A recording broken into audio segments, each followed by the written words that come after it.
For a while now, the word digital has been slapped on so many things that it's sort of become a marketing buzzword to convince people that something is high-tech or better in some way. Of course, most modern electronics are digital by definition as opposed to analog.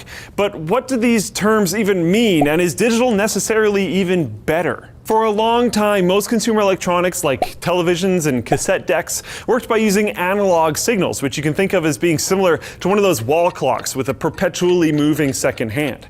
Just as the second hand continuously moves to represent the time, analog signals use some type of thing that's constantly changing to represent data. For example, both AM radio and old school broadcast TV use a signal with a continuously variable wave height or amplitude to represent sounds or visuals. These sorts of analog waves can be decoded or demodulated fairly easily with diodes that can relay actual data to a screen or a speaker. But as any child of the 1980s who grew up watching rabbit ears connected TVs or dubbing cassette tapes knows, a massive drawback to analog tech is the possibility of interference. The variations in waves that encode analog data are so small that interference can easily disrupt the analog waveforms and cause snow on your TV, static on your radio, or even problems with monitors that use older VGA cables, which are actually analog despite most other modern computer components being digital. Digital technology attempts to solve this problem by encoding and transmitting data as clear-cut discrete units, namely ones and zeros, instead of always changing waveforms that are super sensitive to interference.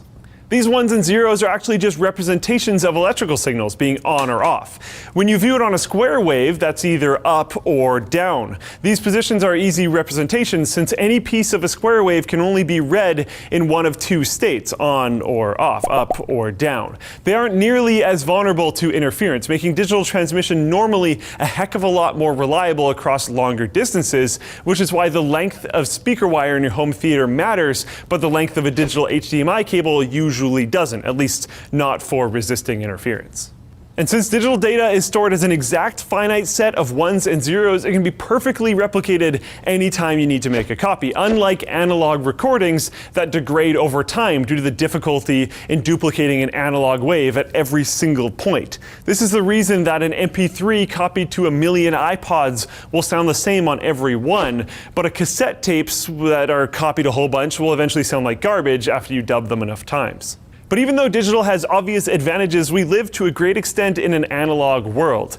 Take the sound, for instance. The sound waves that come out of your mouth when you talk are analog in nature. So how does a singer record albums that are stored digitally on, say, a Spotify server?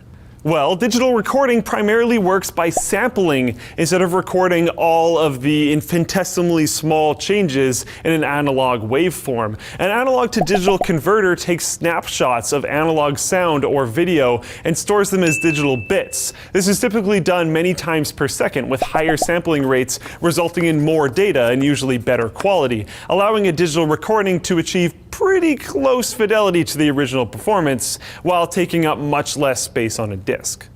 Of course, since you can't exactly hear ones and zeros, digital recording sound needs to go back through a digital to analog converter, or a DAC, which will convert your MP3 or AAC to an electrical signal that has a constantly changing voltage that the drivers in your headphones will turn into actual sound. So while digital tech has been extraordinarily useful, it's really the way that digital and analog work together that makes the brave new world of tweets, Netflix, and dank memes possible.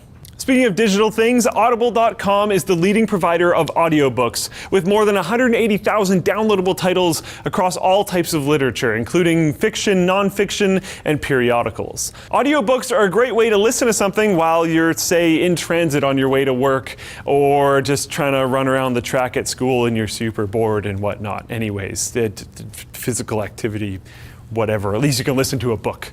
For our audience members, however, Audible is offering a free 30-day trial. Just check out audible.com/Techquickie and browse their over 180,000 audio programs. I would yet again recommend the entire Harry Potter series. There's a ton of different gems in there, and there's going to be the movies coming out in, I'm not entirely sure, which will have more stuff in that realm. They're not based on the original series of books, but they're based on books within the books, like Inception.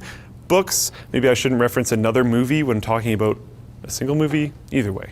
Don't forget to get a free 30-day trial at audible.com/Techquickie. Don't forget to like the video if you liked it, dislike the video if you disliked it. Put a comment down below with something you'd like us to check out in the future. Check out Channel Super Fun. They did a video on little mini drones and doing cool things. I wasn't there for it. I wanted to be, but I was like literally across the entire country. So that didn't really work out. Don't forget to subscribe to Channel Super Fun if you liked that video, and subscribe to Techquickie if you liked this video.